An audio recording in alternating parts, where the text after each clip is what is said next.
Inspector நைட்டே சொன்னல இந்த கலாட்டெல்லாம் இருக்கக்கூடாதுன்னு என்ன பிடுங்கிட்டு இருந்தேன். நீங்க ஓபன் பண்ணி வச்சுட்டு போங்க மேடம். அந்த ராஸ்கலை நான் பார்த்துக்கிறேன். அதையாவது ஒழுங்கா பண்ணு.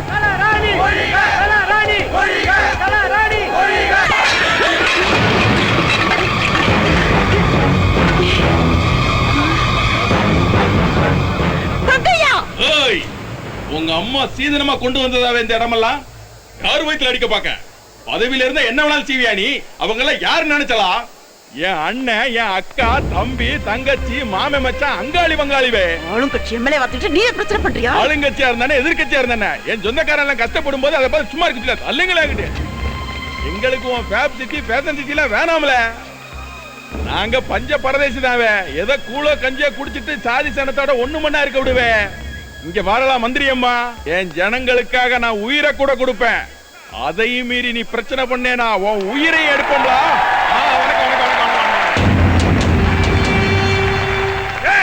மினிஸ்ட்ரியை மிரட்டி பாக்குறியா? கைய வச்சீங்க அவன் பணக்காரம்ல. அவன் அடிச்சா நம்ம பொறுத்துக்கிட்டு தான்ல போனோம்.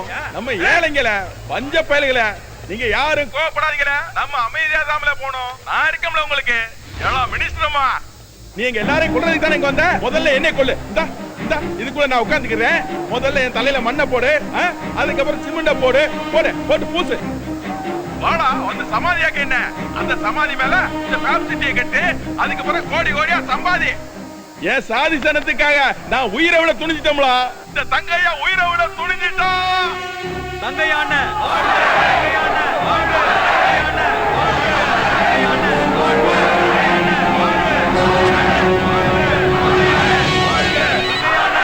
சார், கட்சி ஆபீஸ்ல போன் வேணும்.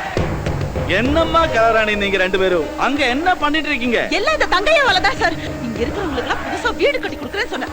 ஃபேப் சிட்டில வேலை கூட வாங்கி கொடுக்கறேன்னு சொன்னேன். ஆனா இவர் தான் ஒதுக்க மாட்டேங்கிறாரு. என்ன பண்ணனும் எனக்கு தெரியாது. அந்த தண்டிக்கு போங்க. என்னன்னு கேட்டா என்ன தேவை சொல்லுது? ஒடுக்கப்பட்ட இந்த சனனா என்னை எம்எல்ஏ ஆக்கிருக்காங்க. அவங்களுக்கு ஒரு கஷ்டம்னா நான் கட்சின்னு கூட பார்க்க மாட்டவே. அங்க நிறைய டிவி சேனல் இருக்குன்னு நினைச்சே நீ ரொம்ப ஓவர் ஸ்மார்ட் ஆகாத. ஆல்ரெடி நம்ம பார்ட்டியோட மானம் எல்லா டிவி சேனலும் நாரி போயாச்சு. ஆட்டம் கொஞ்சம் மதியாக்குப்பா. இந்த மந்திரி அம்மா இங்க இருந்து போற வரைக்கும் என் போராட்டத்தை நான் கைவிட மாட்டேன்.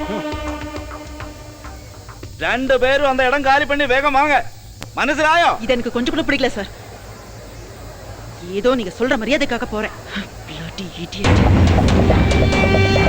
தங்கையான வாழ்க, தங்கையான வாழ்க, தங்கையான வாழ்க, தங்கையான வாழ்க, தங்கையான வாழ்க, தங்கையான தங்கையான வாழ்க. நிறுத்துகிறேன். ஒண்ணும் கவலைப்படாதீங்க. இந்த தங்கையா உயிரோட இருக்கிற வரைக்கும் உங்க இடம் உங்களை விட்டு போகவே போகாதுல. நான் உயிரோட இருக்கும்போது உங்களை எல்லாம் அனாதையாக்க பார்க்கலாம். அந்த கலாராணி அந்த கலாராணி இல்ல. அவங்க ஆத்தா புருஷன் வந்தா கூட உங்களை ஒண்ணும் பண்ண முடியாதுல்ல. நான் இருக்கேன்ல. இல்லைங்க வாழ. என் காலரை பிடிச்ச வேலை கொஞ்சம் தூக்கிட்டு வாழ. கலாராணி கூட இருக்கிற தைரியத்துல இந்த தங்கையா காலரை பிடிக்கிறியால மோதி. என்ன தூக்கிட்டு வந்த விஷயம் எங்க மேடமுக்கு தெரிஞ்சுதா உன் குடும்பத்துல ஒருத்தன் கூட உயிரோட இருக்க மாட்டேங்கிறா. ஜாக்கிரதை. ஹலோ. இங்க யாரு கத்துதான் தெரியுதா? ராஜேஷ் தானே? அதனாலதான் உன்னை எனக்கு ரொம்ப பிடிக்கும் மந்திரி அம்மா. எவ்வளவு வேணும்? 200 கோடி ரூபா. அந்த ராஜேஷ்காக 200 கோடியா? அவனுக்காக இல்ல மந்திரி அம்மா. நீ பிரியப்பட்ட ஃபேப் சிட்டிக்காக. ஃபேப் சிட்டியா? ப்ராஜெக்ட் 5000 கோடி மதிப்பு. பேருக்கு என்ஆர்ஐன்னு ஒரு பசப்பு.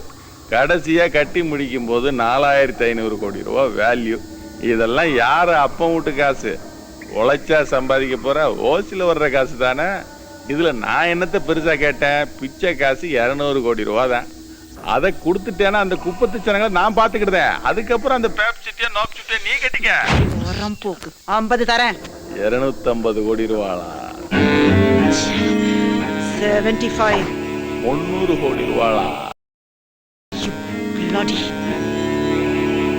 கடைசியா அவ சொன்ன வார்த்தை கேட்கவே நல்லா இருக்குல்ல. அதுலதான் அவன் முன்னுக்கே வந்தா. ஒன்னால இல்லல.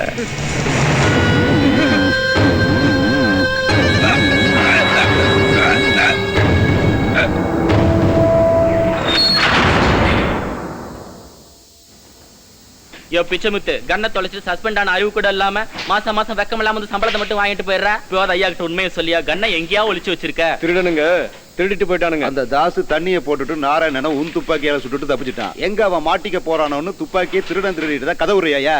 சார் டியூட்டில இருந்துகிட்டு மேலதிகாரி கிட்ட திட்டு வாங்கிட்டு வேலை பாக்குறத விட பாதி சம்பளத்தை வாங்கிட்டு வெளியில சந்தோஷமா இருக்கலாம் சார். நீங்களும் என் பேச்சை கேட்டு ஏதாவது தப்பு பண்ணி சஸ்பெண்ட் ஆயிடுங்க. அப்புறம் வெளியே எவ்வளவு சந்தோஷம் இருக்குன்னு உங்களுக்கே புரியும். இருந்தாலும் இன்னும் கொஞ்ச நேரம் இருந்தானாக்கா நம்ம எல்லாத்தையும் கெடுத்துருவான் சார். முதல்ல இங்க இருந்து போக சொல்லுங்க சார். யோ நீ என்னையா என்ன வெளியே போக சொல்றது? பணம் வந்துருச்சுல்ல, நானே போறேன். வாடா. நான் சம்பளம் வந்து உனக்கு தெரியும். ஹாஃப் சம்பளம் தான் ஆஃப் முடிச்சுக்கலாம். ஃபுல்லா எப்படிடா? பிச்சை ஒரு லேண்ட் செட்டில்மெண்ட் மேட்ரு பார்ட்டி செம்ம சவுண்ட் பார்ட்டி தாத்தா மனசு வச்சானா இதெல்லாம்